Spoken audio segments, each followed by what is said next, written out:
Olá, esse é o Convida, um podcast que emergiu da vontade do encontro, da curiosidade pelo outro e do desejo de conversar sobre arte como produção de conhecimento e como potência de vida. Acreditamos que a arte não apenas reflete, mas também impulsiona a experiência humana. Eu sou Isabela Schwab e o Convida para mim é um espaço de realização. É uma oportunidade linda de aprendizado despretensioso pela escuta e troca com o outro. É também um lugar de medo e ousadia, porque o novo assusta um pouco. Mas falar mais sobre as coisas que eu tenho interesse e acredito como potência de vida é uma ação que eu desejo muito praticar e expandir. Eu sou a Rafa. E para mim, o Convida é um convite para mergulhar em questões de vida através do olhar da arte. Um espaço de trocas, num caminho de descobertas e prazer no encontro com o outro. Estamos colocando no mundo esse podcast através do apoio financeiro da Lei Paulo Gustavo pela Fundação Cultural de Campo Mourão. Te convidamos a mergulhar juntos nessa experiência.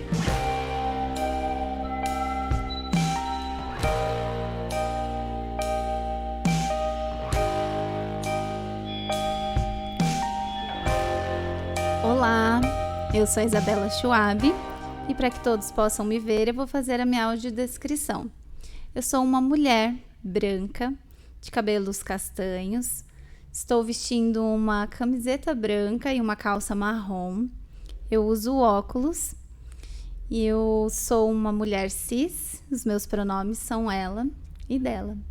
Hoje eu estou aqui com a Grisiele Martins Feitosa, que é uma amiga de longa data, desde 2011, finalzinho de 2011, começo de 2012, que a gente se encontrou. Gris, eu vou falar um pouquinho como eu te vejo hoje, e nós já tivemos várias conversas e eu acho que a cada encontro a gente vai se atualizando, né? E vamos nos apresentando de diferentes formas, uma para outra. Eu te vejo como uma mulher linda, eu te vejo como uma mulher forte, uma mulher da luta, preocupada com as questões étnico-racial, com responsabilidade, né, na sua profissão, nos seus fazeres.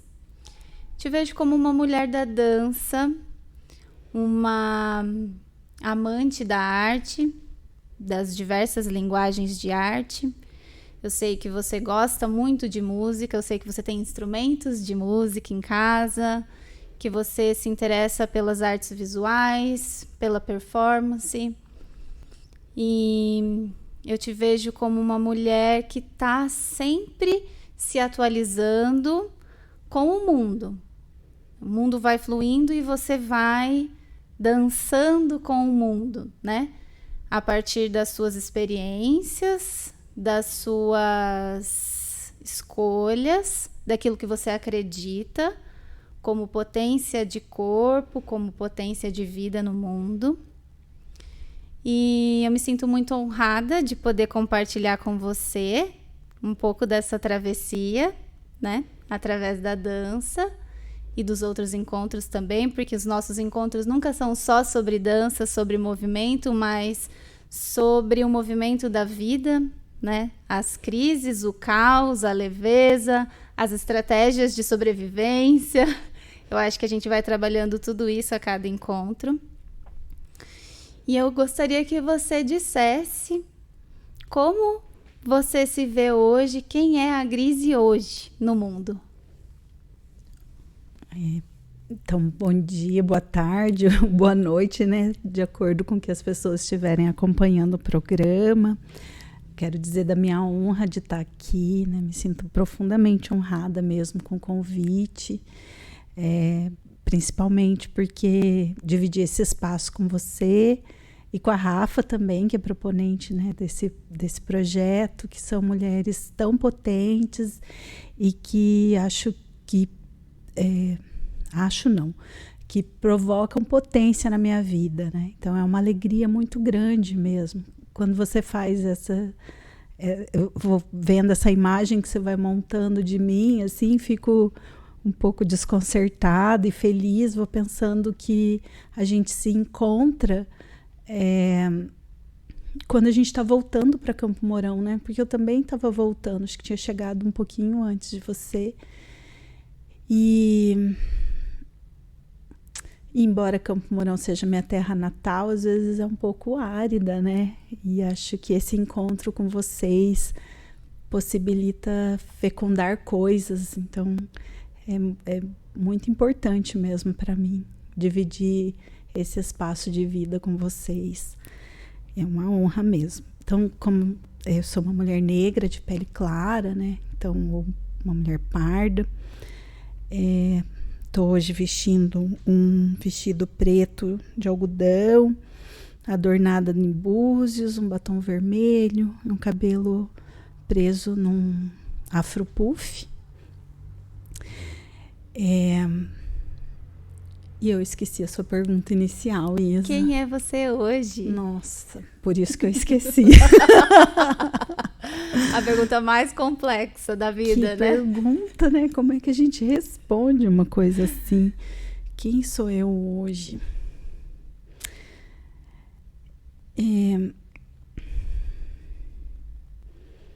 Eu sou psicóloga de formação e de atuação.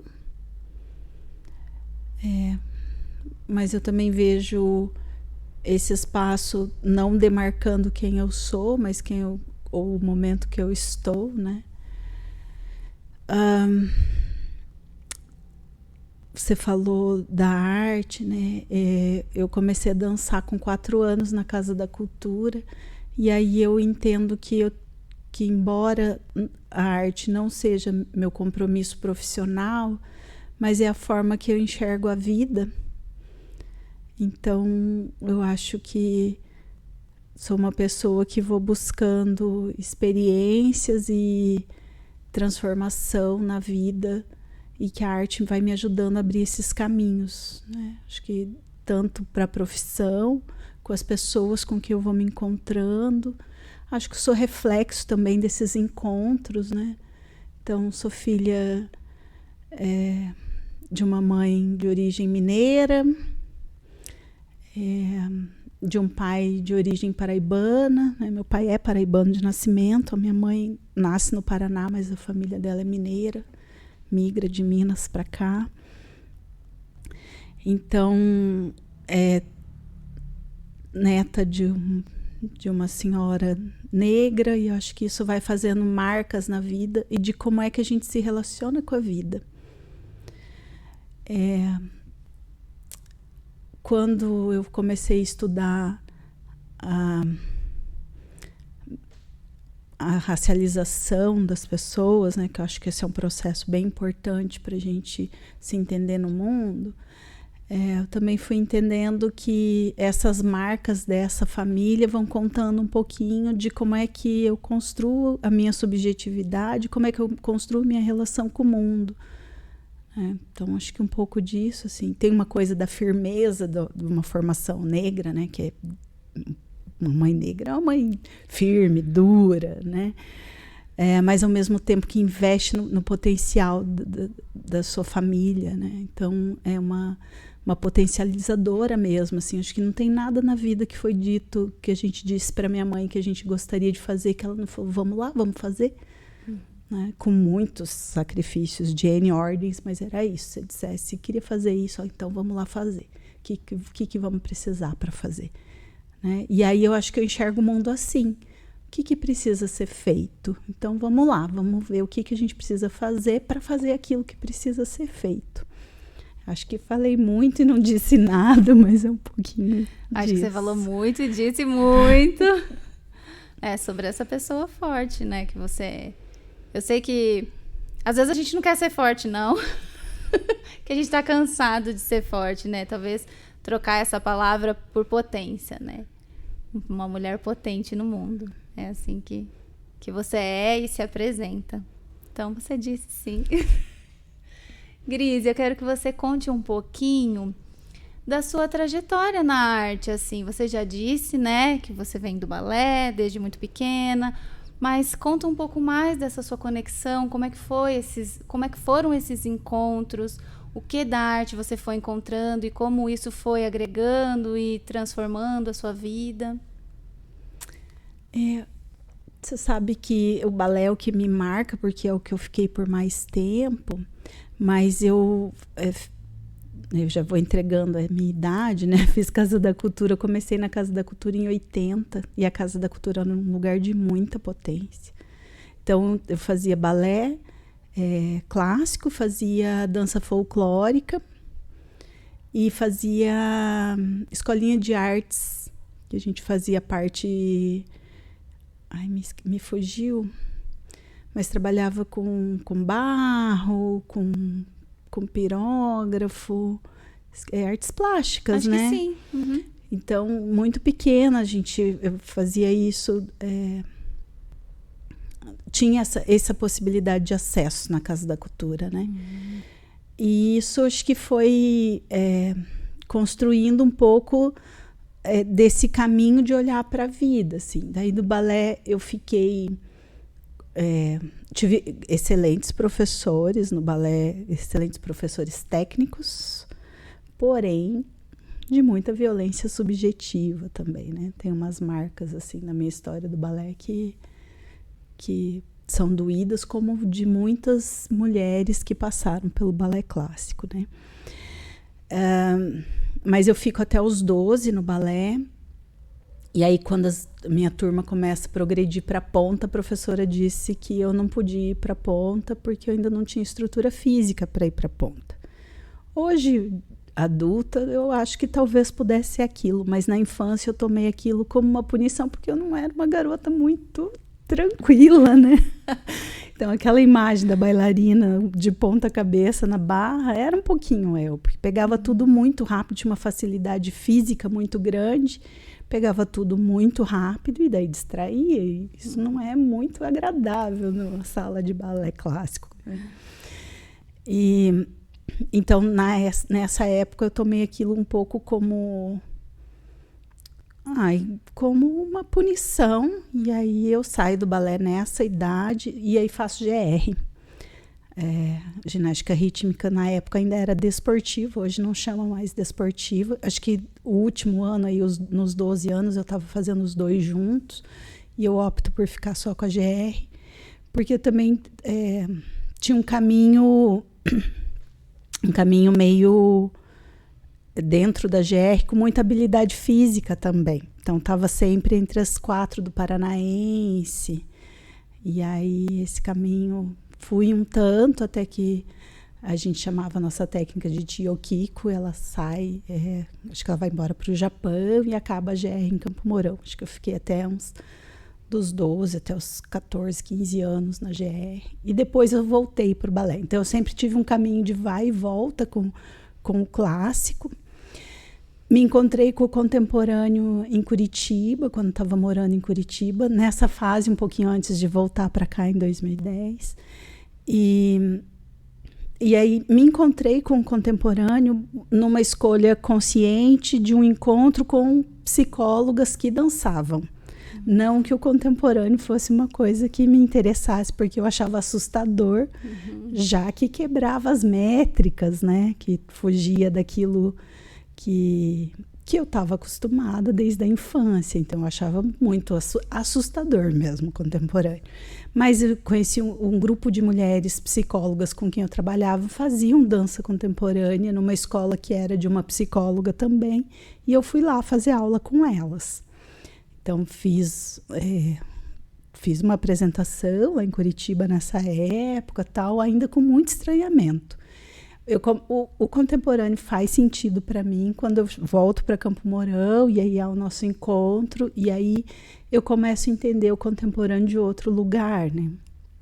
Não só daquela forma que se desmonta, mas eu vou começando a entender a dança contemporânea como filosofia em movimento. Eu vejo desse lugar a dança hoje, né? É a filosofia em movimento, é você pensar o corpo no mundo, no espaço, e as possibilidades que isso gera, né? Acho que um pouco por aí. Sim. E quais são os seus projetos atuais na dança, né? Você continua dançando, eu sei que tem um projeto que você tá com a Rafa e com a Elô. Conta um pouquinho de como é que tá isso, né? Em você, como é que tá o andamento do projeto? Eu acho que a dança, não só a dança, mas a arte, ela seguiu também no meu caminho profissional, né? Na psicologia, eu estudei psicologia da arte, né? Fiz um pouco desse caminho, isso quando eu não estava dançando. E aí, ter essa possibilidade de encontrar um espaço de produção, assim, com a Rafa e com a Elô, é um lugar de muita potência, né?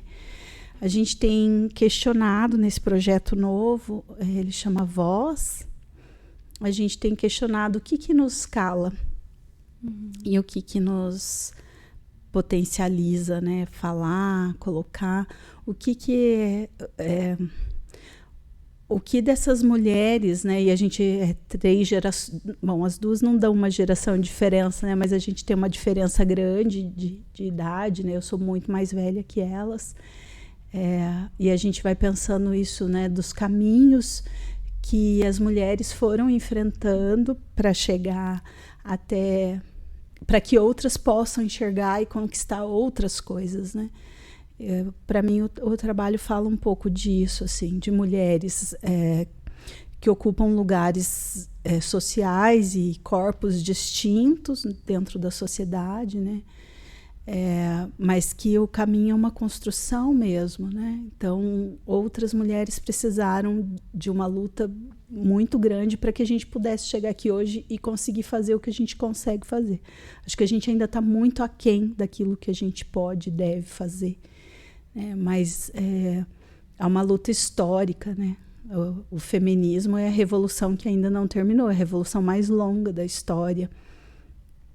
E eu acho que fala um pouco disso, né? Como é que a gente transforma isso, como é que a gente ganha potência, como é que a gente potencializa outras mulheres, acho que isso é fundamental, né?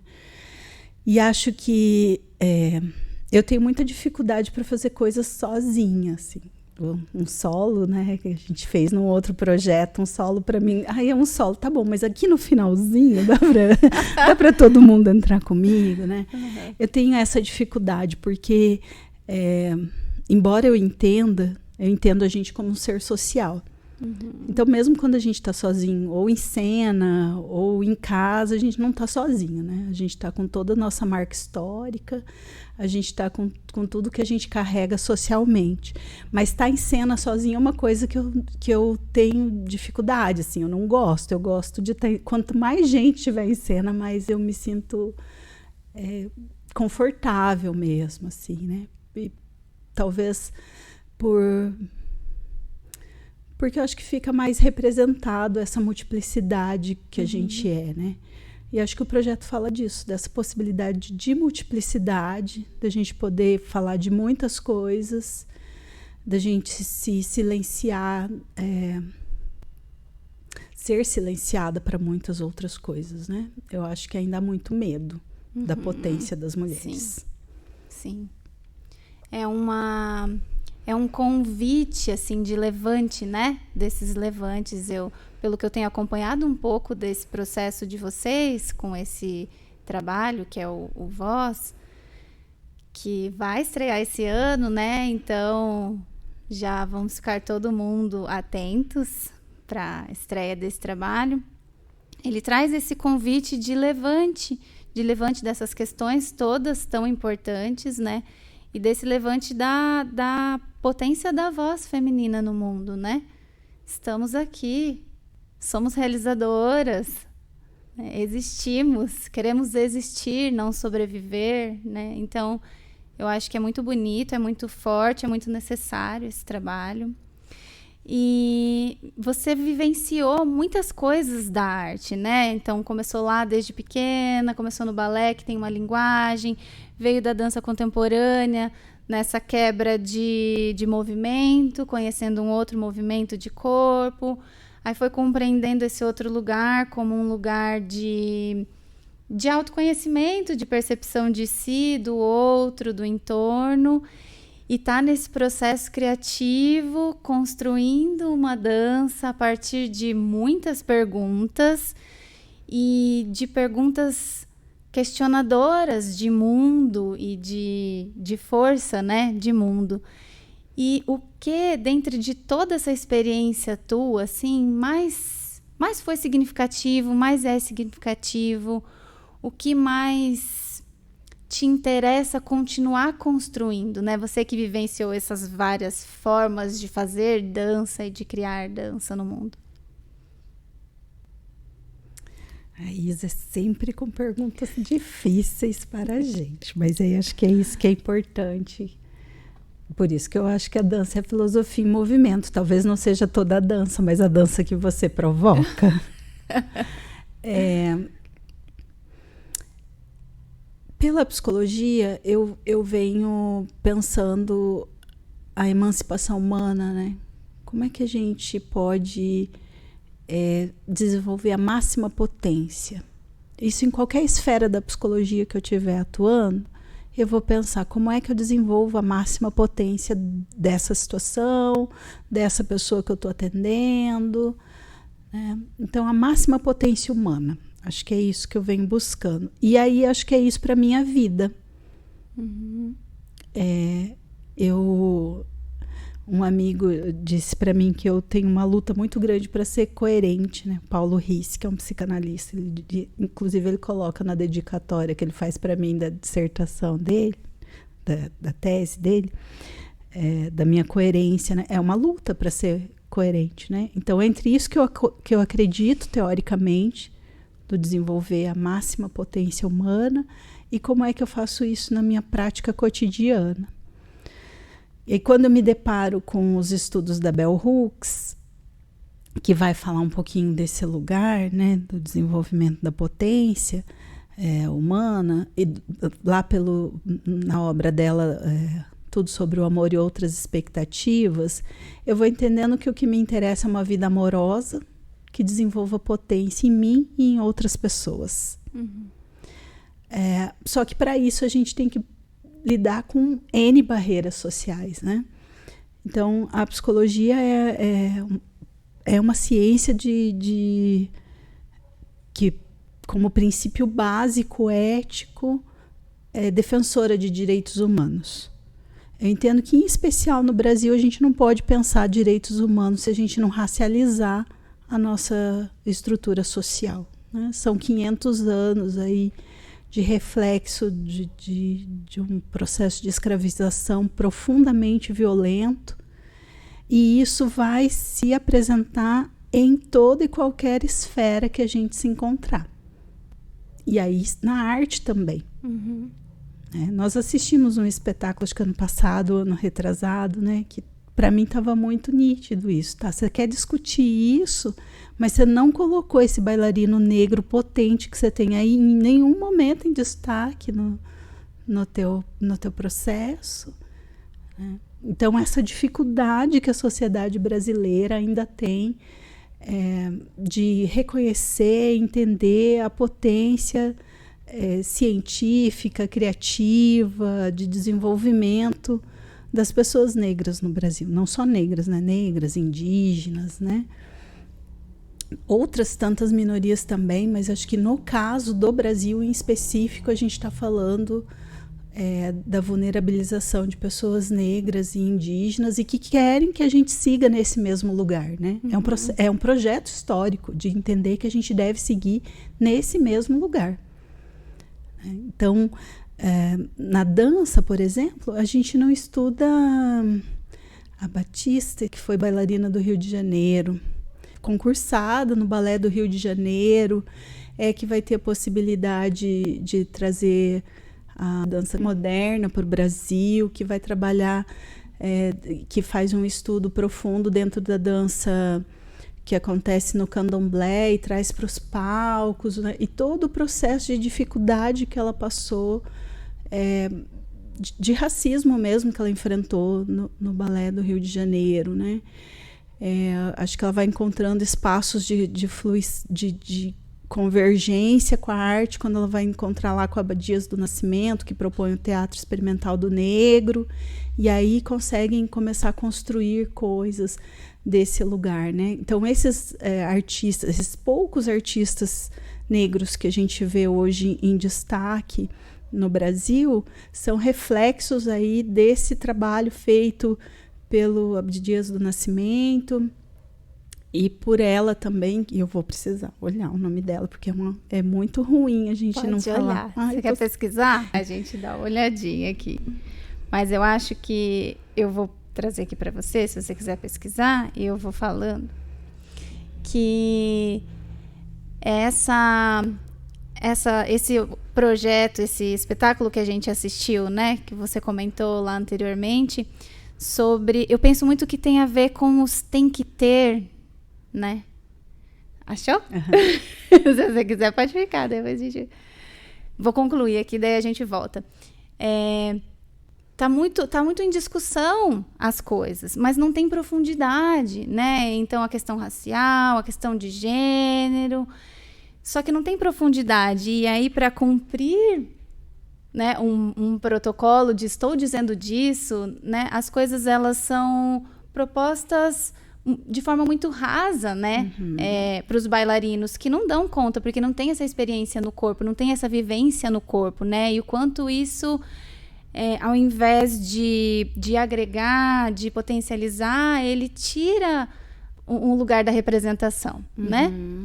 E do contrário, a gente assistiu um trabalho juntos também, que é o trabalho de Teatro Negro Não Nego, que é de uma potência imensa, assim, né? Eu gosto muito de pensar a dança, assim, dessa dança de si, que vem da própria experiência do corpo. E quando ela é proposta de fora para dentro, de um diretor, de uma forma que não tenha tanta profundidade, é muito difícil de chegar naquele lugar, né? Agora, quando o próprio bailarino, o próprio artista, ele é conduzido de uma forma que ele possa mergulhar naquilo, naquelas questões que são da pele dele, dos poros, do caos, das crises, né? Dele, aquela dança ela se constrói de forma mais potente, mais honesta, mais genuína, mais autêntica, né? Então, quis trazer um pouquinho disso para a gente pensar nesses lugares de como é que a gente tem proposto isso, né? Para os corpos. Essas questões que são tão importantes e que precisam ser colocadas de forma mais respeitosa, né? Isso que você vai falando vai me lembrando algumas coisas, né? Queria só marcar que o nome da bailarina é Mercedes Batista. Acho que é importante a gente cuidar para não seguir com os apagamentos históricos das pessoas, né? Então, Mercedes Batista é super importante para a dança e a gente não sabe dela porque ela é apagada na nossa história. Mas isso que você está trazendo agora, eu vou pensando um pouquinho também pela Grada Quilomba, que é uma psicóloga portuguesa, negra portuguesa, que agora vive em Berlim e que trabalha com arte, com performance, né? A Grada vai falando muito disso, da nossa possibilidade de existir. Como é que a gente pode existir? Como é que a gente pode existir dentro da dança, dentro da arte? Como é que a nossa arte pode transformar caminhos, esses caminhos colonizados, né, que a gente enfrenta, né? Porque querer manter a gente num dado lugar, querer que uma bailarina feita a Mercedes Batista não atravessou uma única vez o palco do Rio de Janeiro na sapatilha de pontas, marcar qual é o lugar que uma pessoa negra, por mais potente que ela seja, ela pode ocupar dentro da arte. Achar que a gente só que a gente tem Thaís Araújo, então tá bom, ela é uma diva maravilhosa, né? Mas a gente não é uma coisa só. Então, a gente poder ter essa multiplicidade de vida, né? E poder também escalonar outras coisas, né? Poder viver outras coisas, acessar outras coisas. Esses dias eu vi uma página que falava sobre a arte negra, mostrando que a gente é sim do rap. O rap fala da gente, a gente é sim das danças urbanas, que elas falam da gente, mas a gente é de outras esferas da arte também. A gente produz outras tantas coisas também. E acho que esse é um caminho que a gente precisa chegar. Como é que a gente tem essa potência de vida, de corpo, expressa em outras esferas? Mas como é que as pessoas chegam se ainda querem essas pessoas tão subalternizadas? O processo de me fugiu a palavra, é porque é ruim mesmo, lá do dia 13 de maio, quando assina lá aquela abolição, né? Que abolição que é essa? Quando você joga as pessoas na rua. E ainda assim, se a gente entender a pobreza, a gente estudar a pobreza no Brasil, a gente vai entender que a pobreza brasileira tem cor. E tem gênero. Então, e tem gênero por quê? Porque os homens negros são mortos muito jovens nesse país.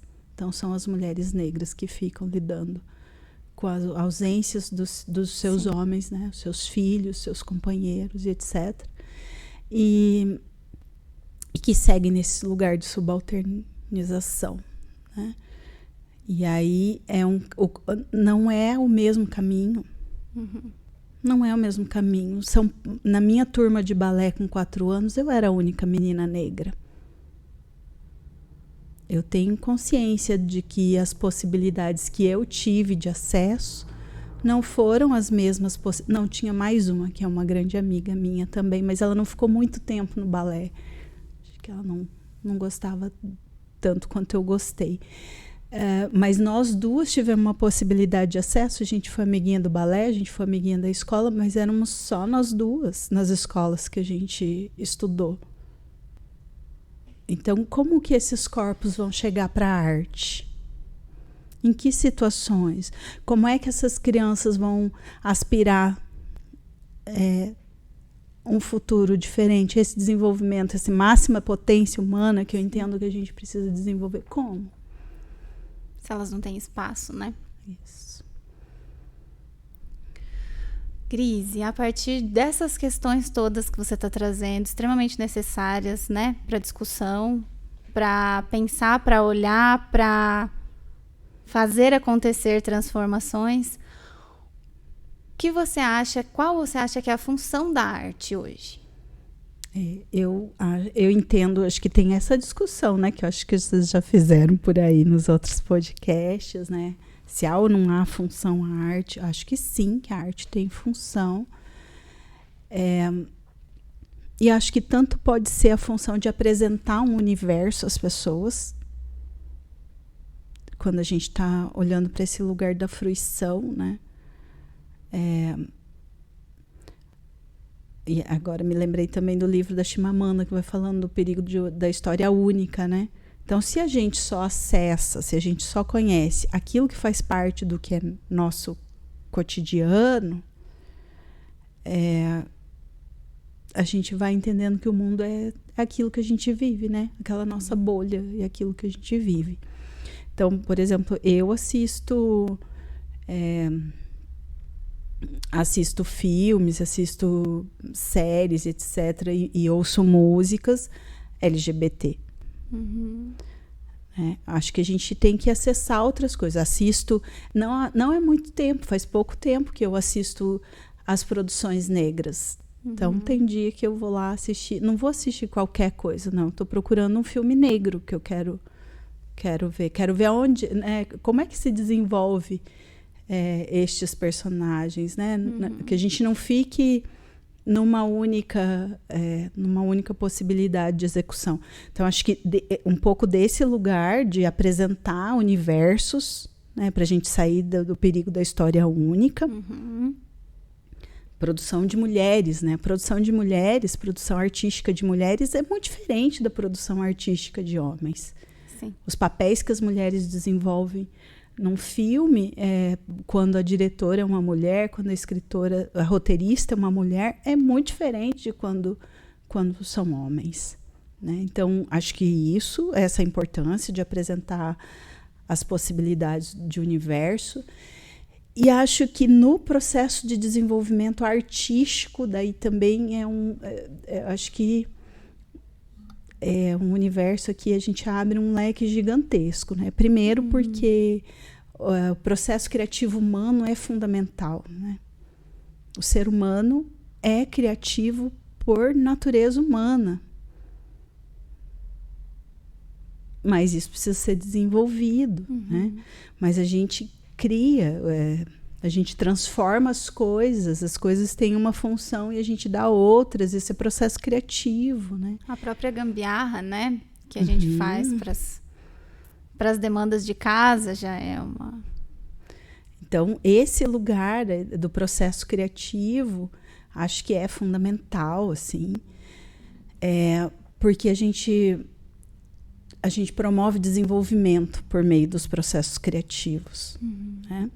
E eu também entendo que dentro do processo de saúde mental, porque quando a gente lida com a arte, a gente vai movendo espaços internos. A gente vai não sei se essa é uma palavra boa, mas descristalizando coisas que estão enrijecidas, né? E o que é adoecedor é o que está enrijecido, cristalizado. Então, a gente trazer flexibilidade para as pessoas, flexibilidade de pensamento para as pessoas, é um processo de saúde muito grande. Então, acho que a função da arte é essa, de transformação humana mesmo. Sim. Eu fiquei pensando, lembrei de uma frase da Viviane Mosé, que ela fala sobre a importância de amolecer os poemas endurecidos do corpo, né? Então, a arte nesse lugar, né, de trazer essa possibilidade de mais plasticidade desse corpo e dessas vivências e dessas crenças e de tudo, né? Aquilo que a gente é constituído. Fiquei pensando um pouco nisso. E é lindo, né? Eu acho que é lindo isso, essa frase da Mosé. E vou lembrando lá da Anísia da Silveira, né? O trabalho da Anísia da Silveira, que é um trabalho belíssimo de trazer artes plásticas para pensar a saúde mental com as pessoas, né? E isso é de um retorno. Quando eu estou falando da Anísia da Silveira, as pessoas que ela atendia eram pessoas em estados de grande sofrimento mental. Então, você possibilitar outras coisas, outros espaços, outras formas de expressão para as pessoas, que acho que isso é fundamental também, a gente entender que a gente não tem uma forma única de se expressar no mundo e na vida. São inúmeras as formas de expressão. E quando a gente consegue acolher a forma de expressão das pessoas, a gente está transformando a vida dessa pessoa e a gente está transformando para melhor esse universo que a gente vive. Né? Fiquei me lembrando agora, não sei se devia ir para esse caminho, porque eu acho que posso bagunçar aqui o nosso rolê, mas fiquei lembrando das notícias falando lá sobre a abertura das Olimpíadas, com uma cena que era de Dionísio, o povo achando que era da Santa Ceia, e aí eu volto para a história única, né? Por que estão achando que é Santa Ceia? Porque só conhecemos essa história? A gente não tem condições de imaginar que existem outros mitos, outras coisas, outras possibilidades de existência. Nem tudo vai servir para mim. Sim. Mas se serve para as outras pessoas, as pessoas têm o direito à expressão disso, né? Então, e tanta coisa, né, que aconteceu nas aberturas, assim, na abertura, né? Uma dança e dança e dança e dança na água e uma diversidade de corpos, de gênero, tanta coisa linda, assim. Eu fiquei encantada com aquela abertura. Eu já estava no meu horário de trabalho e eu falei assim, meu Deus, vou assistir depois. E aí eu liguei para assistir depois e, né, de tirar, já foi quebrando, assim, um pouco com o que é o normal das aberturas, que é estar sempre dentro de um ginásio, né? Então já foi para a rua, aquilo já se expandiu, você poderia escolher onde você ia estar e, enfim, o que você ia ver, sabe? Eu achei isso tão grande, né? Mas é aquilo. A gente vê aquilo que a gente conhece, né? Uhum. Então, o que é que a gente conhece de corpo, de diversidade, de arte, né? Para a gente ter essa referência para poder mergulhar e caminhar junto com essas proposições, né? Eu fiquei pensando aqui, enquanto você estava falando, né, sobre da importância de ter esse conhecimento, né, para você poder ter algum tipo de transformação na vida, na construção de si, né, e de poder expandir mais nessa vida em sociedade. Fiquei pensando como que a gente pode, eu não sei se facilitar ou contribuir para que isso aconteça de forma mais efetiva, né? Eu sei que em várias cidades existem, né? Nós estamos com essa lei de incentivo e que gera projetos culturais. Então, nós estamos com esse podcast, estamos conversando sobre arte, isso está circulando. Mas como é que a gente pode chegar cada vez mais nesses lugares, nas periferias, né? Nesses lugares que não tem tanto acesso às coisas? Queria ouvir de você, se você pensa em alguma coisa, se você já pensou em alguma coisa, de como isso poderia estar mais fluido, mais orgânico. Veja, Isa, essas perguntas daí são tudo pergunta pegadinha. Mas eu fiquei pensando, né? Eu acho que tinha uma forma de ver as coisas. E hoje eu vou entendendo que essa forma que eu tinha de ver as coisas talvez seja uma forma muito colonial. Uhum. Então, eu sempre sonhei, acho que não vou executar, entretanto, eu sou muito sonhadora, tenho um monte de coisa, inclusive eu queria fazer uma faculdade de cinema, né? Não vai dar tempo, eu acho. Mas eu sempre sonhei com um grande projeto que a gente pudesse levar cultura e arte para crianças que não tivessem acesso. Assim. Isso é um sonho antigo meu, assim, sabe? A gente tá num bairro que fosse de que as crianças pudessem usar como um projeto de contraturno. Uhum. Então, elas vão para a escola regular, elas voltam, elas fazem as tarefas da escola, elas comem, se alimentam, e aí vão ter a aula de um monte de coisa. Esse é um sonho, acho que desde que eu me formei, assim. Hoje eu fico pensando que é uma possibilidade, mas veja, o sonho era chegar lá e apresentar. Olha isso aqui, que legal. Uhum. E o que a gente vai... O que a gente vê do que essas crianças estão produzindo? Uhum. Então, por isso que eu vou vendo que esse é um sonho colonial, né? Que eu estou tentando transformar, né? Porque as crianças estão lá produzindo alguma coisa. E não que elas não devam acessar muitas outras coisas, né? Que elas tenham acesso a técnicas de dança que elas não têm lá no bairro. Uhum. Mas o que elas estão produzindo? O que elas estão ouvindo? O que está chegando para elas? O Emicida canta em uma música, não vou conseguir reproduzir direito a frase, mas ele vai dizendo que os livros de histórias foram os discos. Essas crianças acessaram... O Mano Brown tem uma função importantíssima no processo de deixar jovens negros vivos no Brasil, pelo rap. O Sobrevivendo ao Inferno é um disco importantíssimo, é por isso o Mano Brown está recebendo prêmio em universidade, porque é um disco importantíssimo para contar da história desses meninos, para dizer que eles precisam ficar vivos, para dizer que eles precisam estudar, que eles precisam fazer outras coisas, né? Então, acho que a gente tem que estar atento também o que está sendo produzido e como é que a gente potencializa aquilo que está sendo produzido lá. Uhum. Porque eles não são uma folha em branco, né? Isso. Então, ter essa noção daqueles corpos, né? E trazer essa potência deles já para construir junto, né? Um caminho que não é de cima para baixo. Eu fico pensando muito na importância da regularidade das coisas, né? Então, como eu falei dos projetos, os projetos vêm, acontecem por um período e vão embora, né?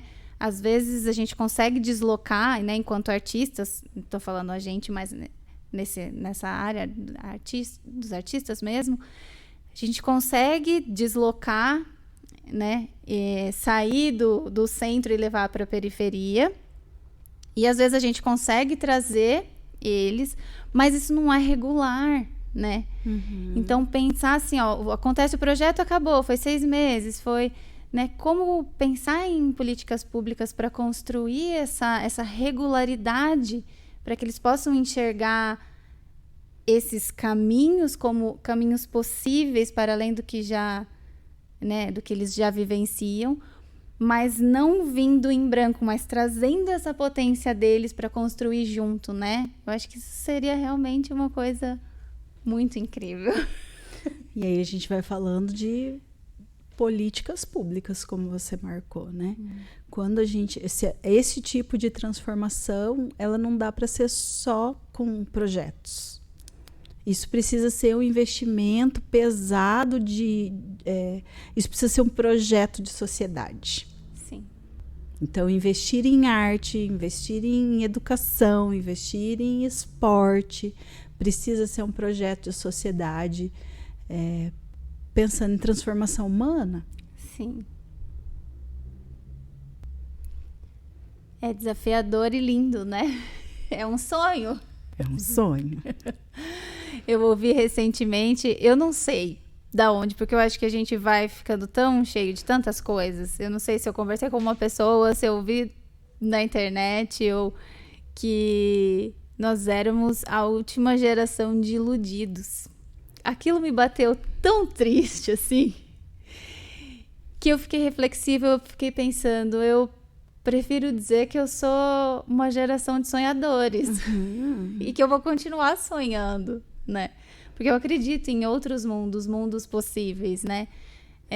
Dentro da dança, dentro da arte em geral, mas nessa construção de mundo. Acho que se a gente não sonhar, a gente não vai chegar a lugar nenhum, né? O sonho, esse sonhar é o primeiro passo dessa caminhada, né? Dessa construção. Grise, vou continuando aqui. De que forma você acha que a arte pode ser um ato de resistência contra a opressão e a violência? Acho que a gente já falou tanta coisa, né?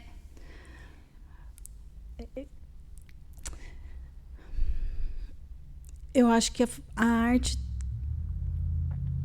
arte com função social, ela se coloca nesse lugar de resistência à opressão, né? Porque senão ela pode ser uma reprodutora. A gente pode seguir reproduzindo um monte de coisa que está aí. Mas se a gente acessa o quarto de despejo, por exemplo, é uma tarefa difícil ler o quarto de despejo da Carolina Maria de Jesus. Porque aquilo está falando da opressão. E aquilo é transformador, né? Então, acho que é na posição do artista também, né? Daí já não é a arte como uma instância, né? Acho que é o artista que se coloca num lugar de combater a opressão ou não. E aí isso é uma tarefa política do artista, né? Que ele assume ou não. E essa tarefa política do artista é uma tarefa difícil, porque mexe com uma série de coisas, né? Aquilo que você vai depois apresentar vai ser aceito ou não vai ser aceito? E ser aceito ou não ser aceito também fala da sobrevivência do artista, né?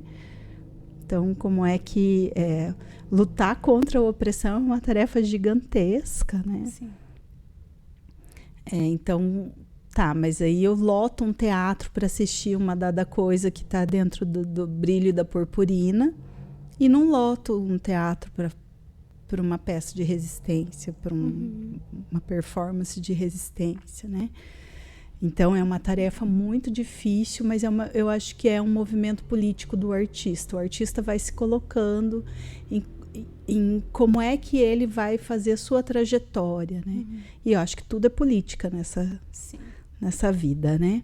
Não estamos falando de política partidária, mas como a gente organiza a nossa vida privada, a nossa vida social, é política. Sim. Então, o que é que a gente vai assumindo como compromisso? Como compromisso para si e como compromisso para a sociedade, porque tudo que a gente faz de uma forma ou outra reflete, né? Às vezes minimamente, e às vezes tem um impacto muito maior do que aquilo que a gente imaginava que teria, né? Sim. Eu acho que é um passo de formiguinha, né? Essas escolhas do artista, né? Também. Tem eu acho que é do Café Filosófico, que tem uma conversa que, eu não lembro o nome dessa conversa, mas é com aquele que é o Dias, eu não lembro se é Mário Dias, aquele ator. E aí ele fala, a arte representa a vida ou produz vida em nós, né? E eu acho que isso tem a ver com esses modos de fazer arte, né? Então, o que eu escolho? Eu escolho construir algo desse pensamento mais atual ou continuar potencializando o passado? Ou propondo coisas ainda por vir, sabe? Eu acho que a gente fica, né? A arte... Mesmo nós sendo artistas deste tempo, né, a gente escolhe em que lugar da história a gente vai continuar potencializando, né? Então, eu achei bem legal, assim, você trazer essa responsabilidade, né, essa autorresponsabilidade que está nas mãos do artista mesmo, né? Esse lugar. Isso que você diz, eu vou me lembrando do Lázaro Ramos. Há muitos anos, o Lázaro Ramos escolheu que ele não pega numa arma de fogo para fazer um trabalho. Acho que tem só no Madame Satã que ele tem uma cena, mas não é uma cena de um homem negro mirando e atirando em ninguém. É uma cena belíssima, Madame Satã. Essa é uma escolha política do artista. Ele vai ser mais um homem negro representando a violência? E eu tenho certeza que não ser este homem negro representando a violência tirou um monte de papéis dele. Sim. Mas essa é a escolha que ele vai fazendo do que é que ele quer representar, que vai falando disso que você aponta, né? Que lugar da história, que história é essa que eu vou contar? Eu acho que o artista tem essa função também, né? De escolher que história, quais são as histórias que eu estou contando. Eu estou emprestando meu corpo para quê? Meu corpo, meu pensamento. Ontem eu assisti um pequeno documentário do James Baldwin na França, e é interessantíssimo, assim, porque o cineasta queria que ele falasse da obra dele. Ele vai dizendo, minha obra já fala por si. Ela vai falar, se ela for boa, ela vai falar por si, se ela não for, ela não vai. Você está perdendo uma coisa aqui. E o diretor branco não está entendendo o que ele está querendo dizer, assim. E ele vai mostrando isso, ele irritado e tal. Ele vai contando, eu sou um sobrevivente, sou um homem negro, norte-americano, sou um sobrevivente. Isso aqui é uma história a ser contada num documentário. Então, para que o artista está emprestando o corpo? Para mim, a leitura que eu fiz desse filme que eu assisti ontem era isso. James Baldwin está falando, eu estou emprestando meu corpo agora para você fazer esse documentário, para você contar isso. Como é ser um homem negro que sobrevive de arte? Né? Então, para que nós estamos emprestando os nossos corpos? Que história é essa que os nossos corpos vão contar? Eu acho que isso vai falando também sobre a importância da afirmação de si nas nossas construções e nas nossas escolhas diárias, né? E aí eu queria jogar essa pergunta para você também, que é como o corpo, a partir da arte, ele pode se tornar esse lugar de afirmação de si também. Mais uma das perguntas bombásticas da Isa, né? Acho que conseguir assumir a história que se quer contar pode ser um lugar desse, porque não é uma tarefa fácil. Na dança mesmo, eu vou percebendo, meu corpo é um corpo que sabe dançar com a força. Queria dançar leveza, mas eu acho que a história não me permite dançar leveza. Né? Então, a gente estuda tecnicamente para trazer a leveza, para criar outros lugares, mas o meu corpo fica confortável na força. Não que eu ache isso bom, né? Eu não queria que o meu corpo ficasse confortável na leveza. Mas o meu corpo fica confortável na força. E acho que a gente vai trazendo esse lugar, né? Esse lugar para a cena, esse lugar. E aí a gente vai conectando isso com a nossa história, porque acho que é importante a gente ter nitidez também, porque não é o corpo solto no mundo, né? E não é uma psique solta no mundo também, né? Então, o que a gente vive, as nossas histórias vão formando essa psique e vão formando esse corpo, em como esse corpo atua ou não atua, o que ele responde, o que ele não consegue responder, o que importa e o que não importa para aquele corpo.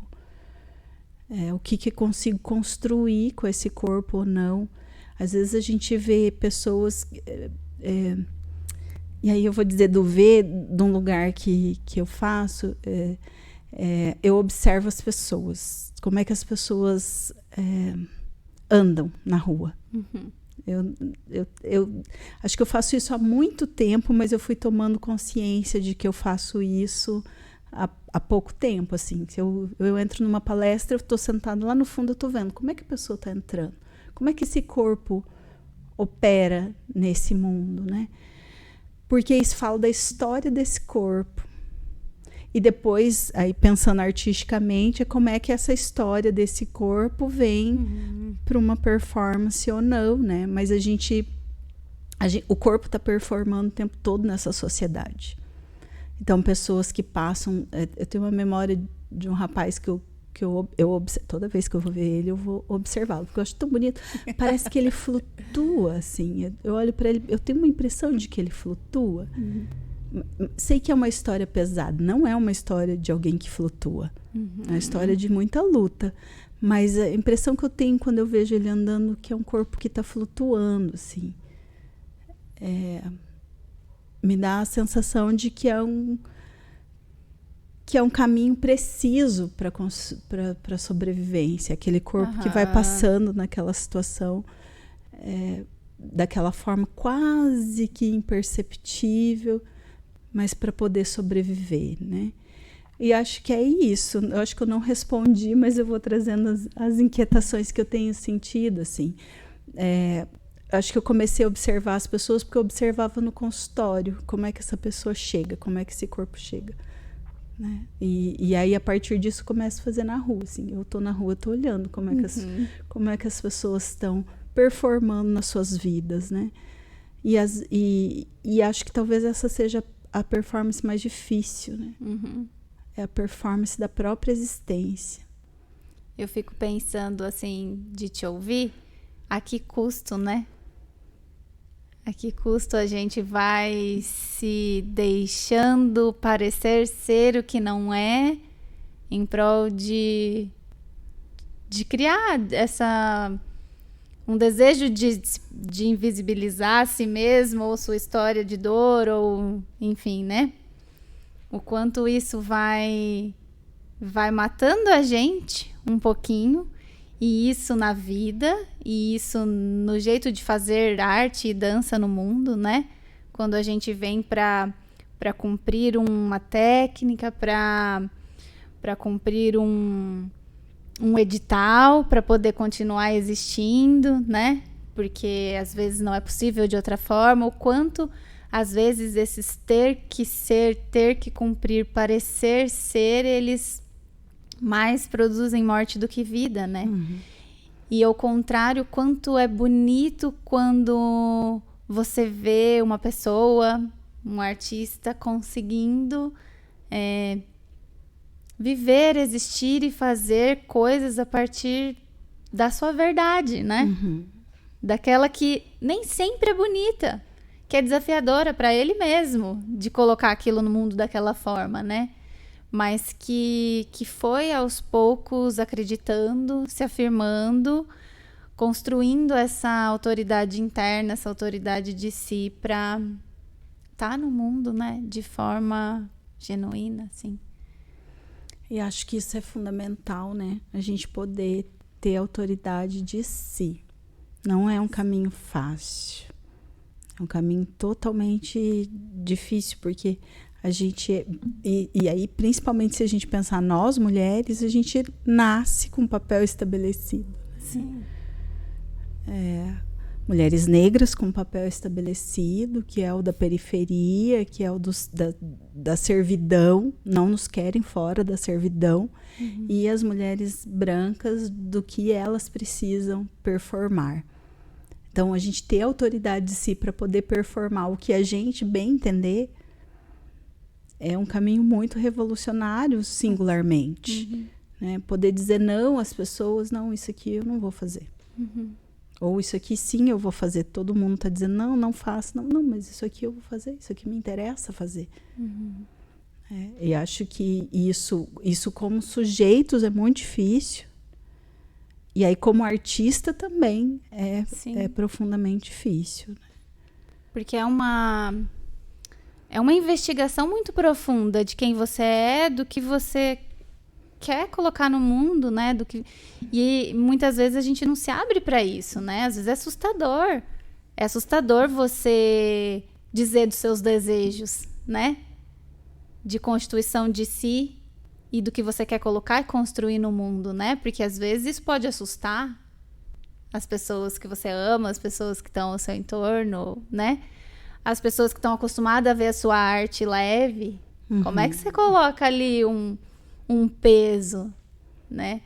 Eu lembro que eu comecei a lesionar muito o meu joelho uma época porque eu queria dançar forte, porque eu era forte, porque eu me vejo forte. Só que se eu passo caminhando no mundo, as pessoas me enxergam como uma leveza, né?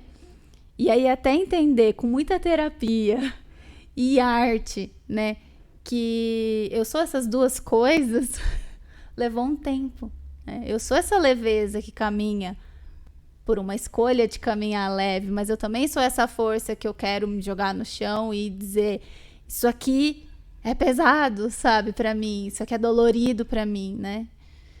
Então, eu acho que é um caminho lento, mas extremamente necessário, né? Não sei como você sente ver isso.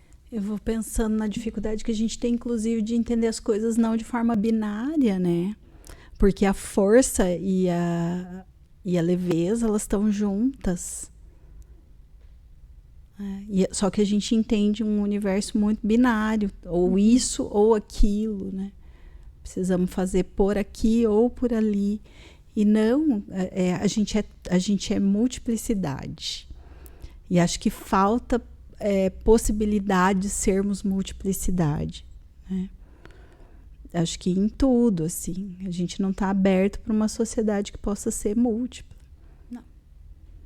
Então, poder ser força e poder ser leveza, poder ser firme quando necessário. Mulheres não podem ser firmes. Mulheres firmes são lidas como autoritárias.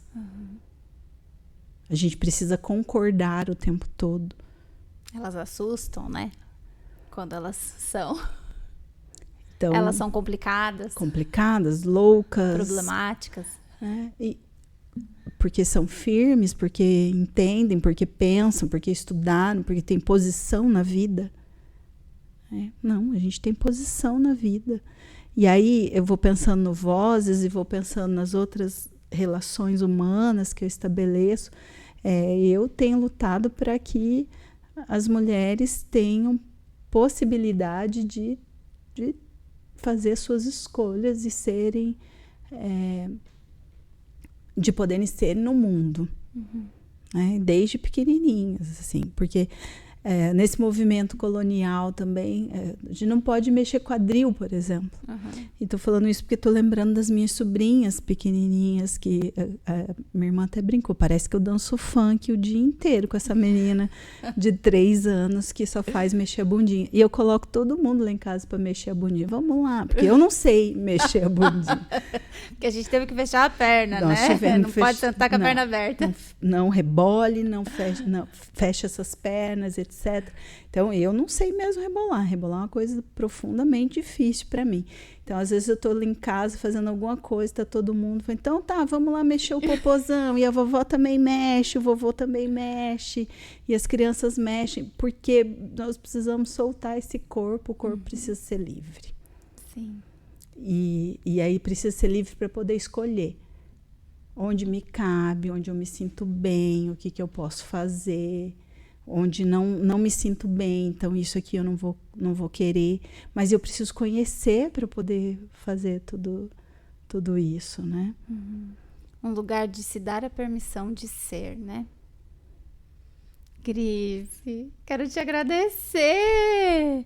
Eu acho que toda conversa, ela é uma possibilidade, uma oportunidade de escuta, né? E aí, quando a gente consegue escutar o outro e a si mesmo, a gente aprende e se reelabora junto, né? Nessa partilha.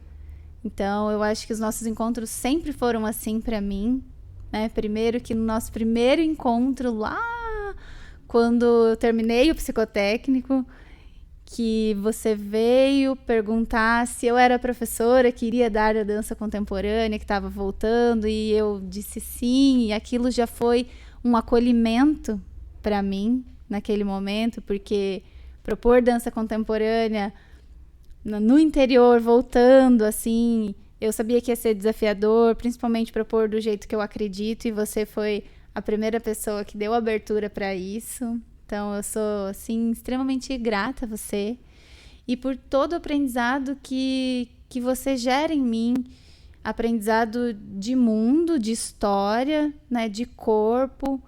Então, eu fico muito feliz sempre com o nosso encontro e eu quero te agradecer por estar aqui hoje, desafiadoramente, se recuperando, né, de saúde, assim, mas muito aberta, muito disposta, muito presente. Então, só agradeço. Eu que agradeço, Isa, eu agradeço mesmo, porque eu nunca saio a mesma dos nossos encontros, né? Para mim é sempre muito incrível mesmo. Eu chego de um jeito e eu vou sempre embora de outro jeito, porque você move muitas coisas em mim, né? Acho que não move só o meu corpo, move meu cérebro. Eu adoro mover o meu cérebro, né? E acho que coloca a gente para funcionar mesmo, assim, pensando o que é isso, né? O que é isso dessa existência? Eu acho que todo encontro nosso nós estamos pensando isso. O que é isso dessa existência? O que a gente faz com essa existência? E o que a gente pode fazer para melhorar essa existência, tanto a nossa quanto das outras pessoas, né? Sim, abrindo espaço para aquelas que estão por vir também, né? Porque nós temos responsabilidades, né? Você tem uma menina, eu tenho 2 meninas e 2 meninos, né? Os meus sobrinhos, que eu chamo eles de filhinhos, então são meus também, fora as outras, porque eu também entendo como um provérbio africano que diz que precisa de uma tribo inteira para educar uma criança. Né? Então, e eu entendo que todas as crianças são nossa responsabilidade. Sim. Você não é a única responsável pela sua criança. Sua criança é da sociedade. Então, todas nós somos responsáveis pelas essas crianças e pelo futuro delas. Então, nós temos muito que rebolar a bundinha para transformar o espaço. Permitir, né? criar essa permissão, né, para eles também. Para que eles possam conseguir, de fato, terem autoridade de si. Muito obrigada. Obrigada eu, isso. Para quem está ouvindo, esse foi o último episódio desse projeto e a gente espera continuar, né? Foi o último episódio desse projeto nesse formato, né? Aprovado pela lei, então eu quero agradecer muito às pessoas que lutaram por essa lei, né? Que é a Lei Paulo Gustavo, por isso que a gente conseguiu realizar esse projeto. E foram 6 episódios com 6 pessoas diferentes falando de arte, de vida, de arte como produção e pulsão de vida. Mas nós pretendemos continuar, né? Agora sem o apoio da lei, mas foi a lei que permitiu que a gente chegasse até aqui e realizasse esse sonho e esse desejo de falar sobre arte, sobre dança. Então, já está em nós, né? E eu me sinto muito agradecida e muito honrada por poder colocar esse projeto no mundo com uma verba do governo, né? Passamos muito tempo sem poder ter isso, tivemos pandemia e tantas outras questões mais desafiadoras para a arte, e agora estamos aqui nos reconstruindo, né? Recomeçando, e isso é muito bom, muito bonito, muito potente.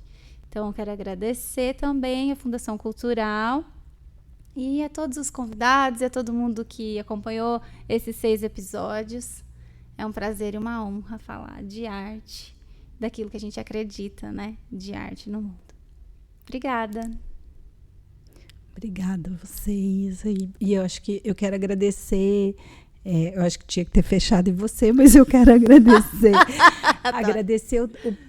Agradecer o movimento que vocês fazem pela arte, pela cultura no nosso município, né? Quero agradecer muito você, a Rafa, a Fundação Cultural que proporcionou, e dizer que o investimento em arte precisa ser um investimento contínuo para que a gente tenha possibilidade de existências plenas. É isso. Que assim seja. Obrigada, gente.